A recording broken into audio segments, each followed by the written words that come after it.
Este é o BLT, Bíblia, Literatura e Teologia. Se a Bíblia é o nosso alimento, uma boa teologia acompanhada de uma excelente literatura torna a nossa vida ainda mais prazerosa e torna a nossa vida cristã também com propósito. Falando disso, vamos falar um pouco sobre a dignidade do ser humano. O ser humano é digno? Ele é digno. O ser humano tem uma dignidade que vem, em primeiro lugar, pela maneira como ele foi criado. Ele foi criado à imagem e semelhança de Deus. Deus mesmo criou o homem, e isso torna o homem digno.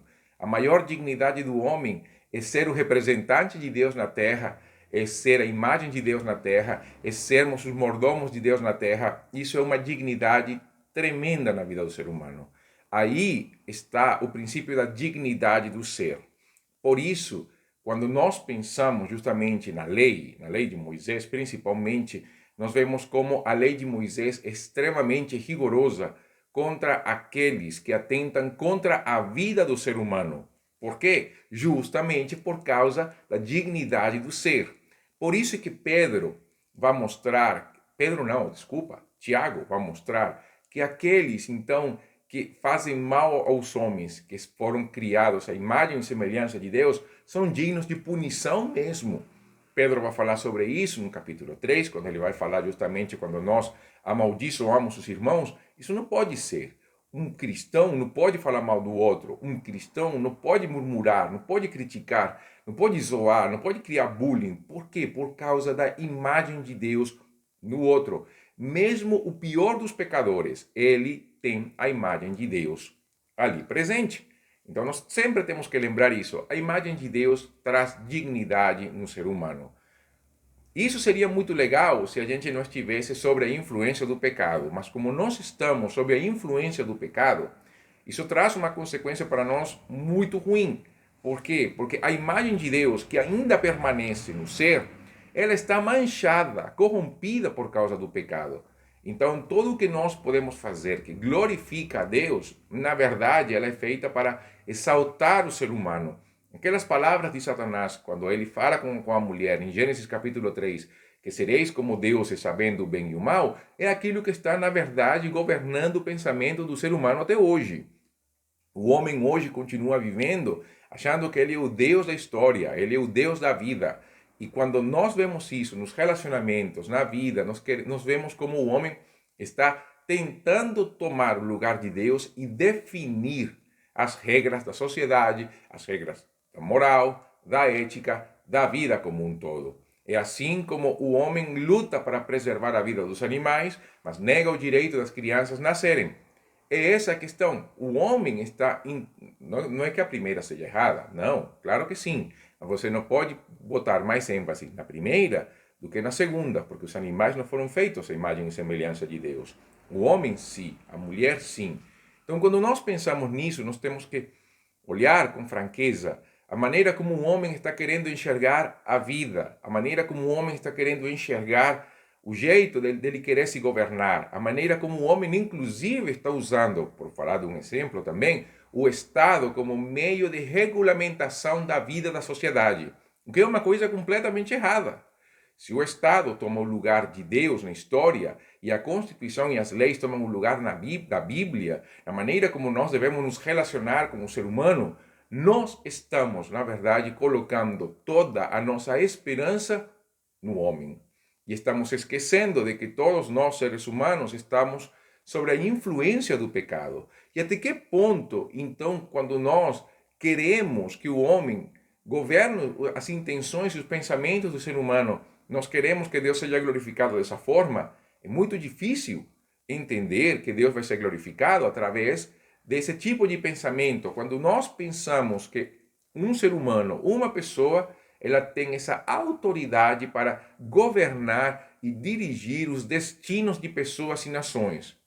Nós nos esquecemos que mesmo sendo criados à imagem e semelhança de Deus, aliás, mesmo não, embora sendo criados à imagem e semelhança de Deus, nós nos devemos a Deus, a nossa fidelidade, a nossa vida, o nosso ser, tudo que nós somos, tudo que nós temos pertence ao Senhor. Neste mundo, Deus nos colocou como mordomos, administradores dos bens. Nada é nosso, nada nos pertence, tudo pertence ao Senhor. Mas como a imagem de Deus ficou manchada pelo pecado, nós procuramos alternativas na qual o homem seja o dono e senhor da história. Mas a boa notícia é que Cristo veio. Cristo veio justamente para restaurar nosso relacionamento com Deus. E a palavra que usa Paulo em 2 Coríntios, capítulo 5, é a reconciliação.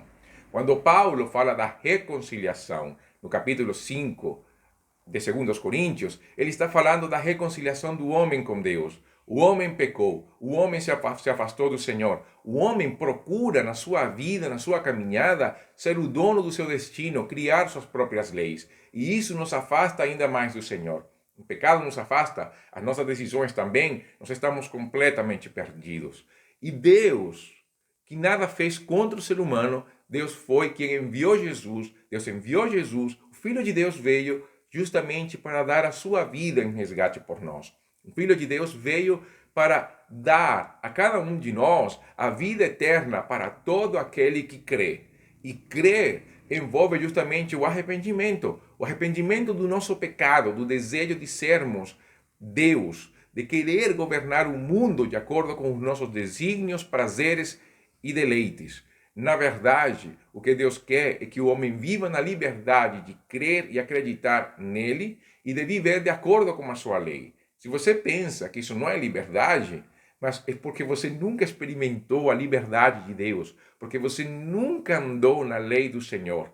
E por isso, o grande desafio do ser humano hoje é a fazer aquilo que Jesus falou. Se alguém quiser ser o meu discípulo, negue-se a si mesmo, tome a sua cruz e siga-me. Porque cristianismo é morrer para os nossos desejos, é morrer para os nossos deleites, é morrer para aquela sensação de ser o Deus da nossa vida, de ter o destino do nosso ser, da nossa caminhada e buscar primeiramente o reino de Deus e a sua justiça, é entregar nosso coração a Jesus, é termos a nossa vida entregue a Cristo como Senhor e Salvador, porque Ele é o Senhor. Ali repousa a total dignidade do ser. Quando o homem vive de acordo com os seus prazeres, de acordo com aquilo que ele acha que é certo, a dignidade do ser humano cai, porque o homem se afasta mais do Senhor. Mas quando o homem busca em Deus, encontra em Deus a razão da sua existência, a essência do ser, a vida que foi perdida por causa do pecado, a dignidade do homem volta. Por isso, neste Beletém, eu quero enfatizar que a dignidade do ser está em Deus. A verdadeira realização do ser humano está em Deus. O que nós todos queremos neste mundo, como falou Blaise Pascal, ele falou que o homem tem um vazio do tamanho de Deus no coração, porque essa é a grande verdade. Não importa o que o homem procurar para efeito dos seus bens, desejos, prazeres, nada encherá o coração do homem a não ser se encontrar com Deus em arrependimento e fé. Porque é ali onde o homem se encontra verdadeiramente. E é ali onde nós podemos encontrar a vida eterna. Medite nisso. Este Beletém encerra por aqui. Até uma próxima oportunidade. Que Deus te abençoe. Participe da nossa comunidade aqui em YouTube e nossas plataformas de podcast Spotify, Deezer e iBooks. Até então, que Deus te abençoe. Este foi o BLT, Bíblia, Literatura e Teologia.